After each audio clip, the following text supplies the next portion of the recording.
housing homeless families is a big concern that I have, and I've heard from many people. This issue of coming to grips with the lack of affordable housing is also something that we really have to pay attention to.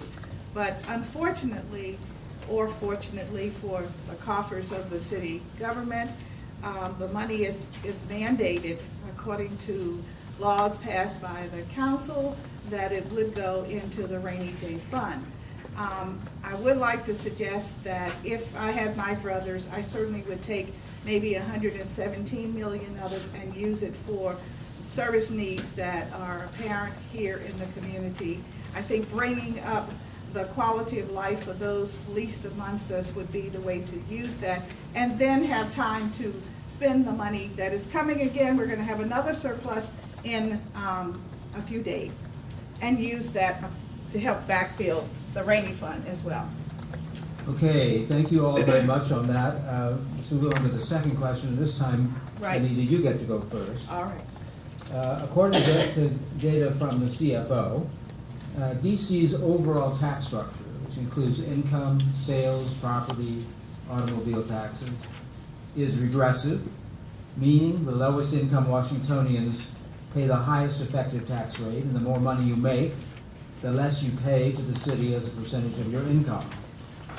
In an era of extreme and growing income inequality, do you think that tax structure is fair? If elected, what do you plan to do to change it? The tax structure is difficult for those who have the least. You're correct. I'd like to think that we all could feel the way the president feels about those that have more, and think that we would want to pay a little more, give up a little more if we are considered a wealthy household. But it doesn't work like that.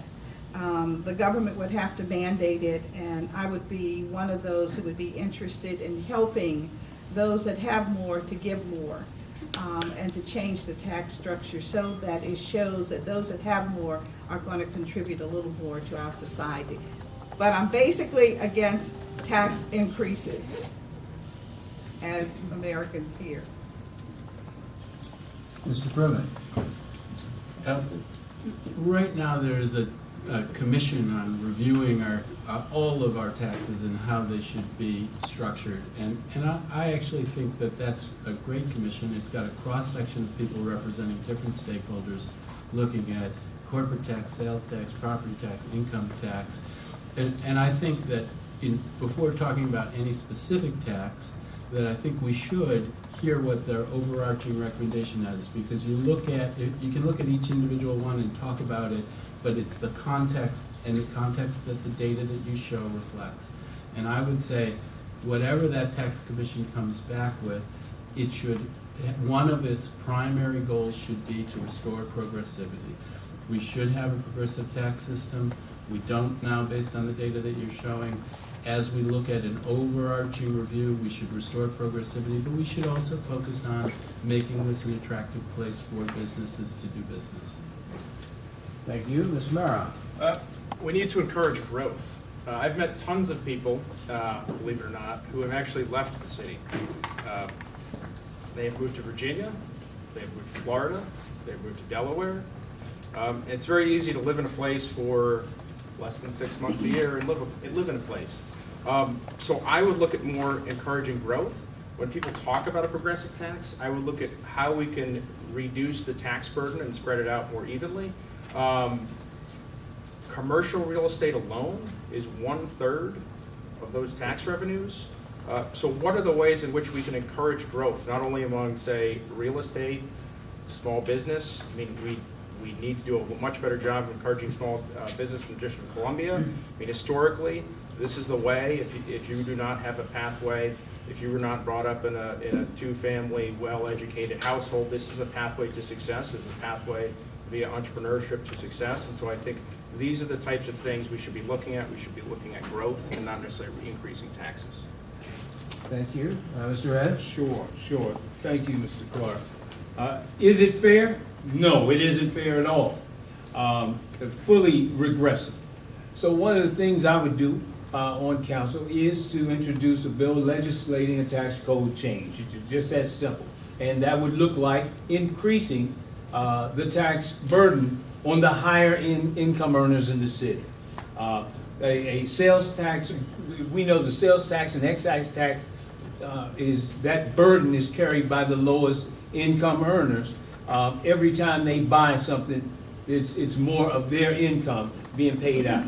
I would introduce a sunset on tax abatements for corporations who come in. They have a long shelf life.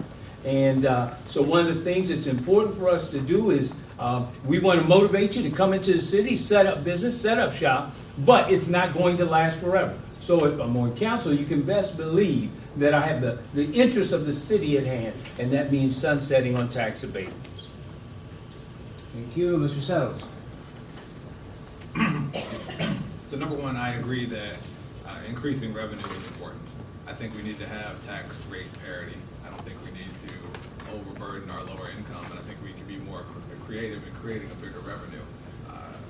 Every day, I talk to friends and neighbors who make the decision to go to Virginia to shop because it's as close to get there, but when you factor in trying to park downtown, it makes it a different advantage.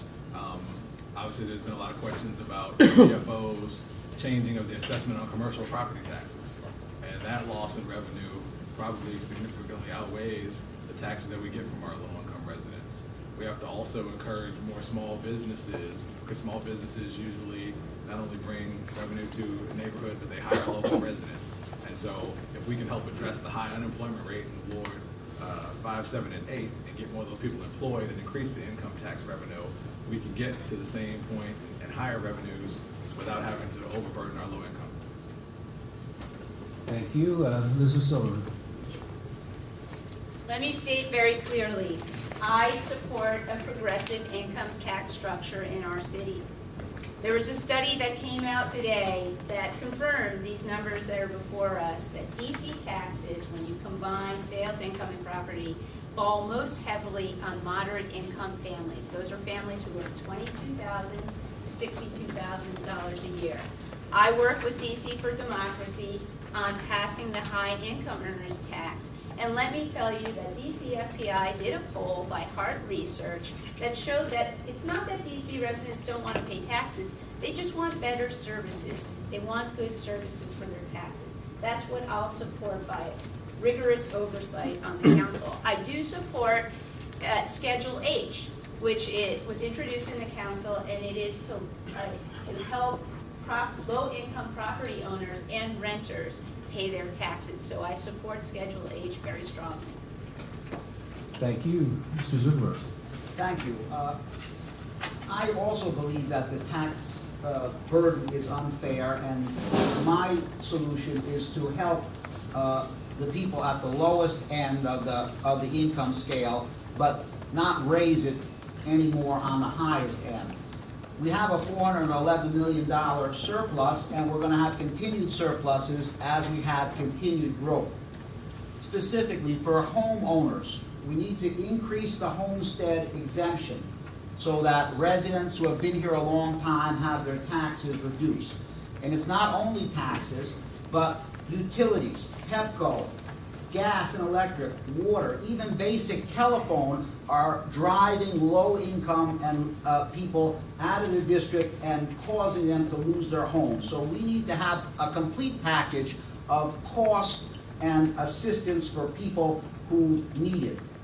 The woman who just needs her telephone occasionally or for emergency shouldn't have to pay what the rates are. Okay, thank you very much. Let's move on to the third question, which concerns education. School closures have caused a tremendous amount of controversy. Proposals to close additional schools have brought a filing alleging discrimination under Title VI, Civil Rights Act of '64, as well as calls from some council members to reduce overcrowding in other schools by limiting enrollment to nearby neighborhoods. What are the implications of the school closures issue for ensuring quality public education throughout the district. And Alyssa, I'll ask you the first time. I think when we talk about school closures, we need to make sure that when we're closing schools and say we're doing it for fiscal accountability and cost savings, that those savings are going to be used to improve classroom outcomes and close the achievement gap in our city. I do think that, I went to public schools myself in Baltimore, and it was before the charter movement, so everything was very predictable about, I moved from my elementary school to my middle school, and then I went to a citywide high school. But it was very predictable what the student body would be. Now with charter schools, we have a variable student body. Students are moving back and forth. It makes budgeting and accounting for resources very difficult. I think we do need to close some schools because half our kids are now in charter, but we need to close them in a way that creates better outcomes in the classroom. Mr. Sellers? First, I'd like to say, I think we need a different metric before we decide to close schools.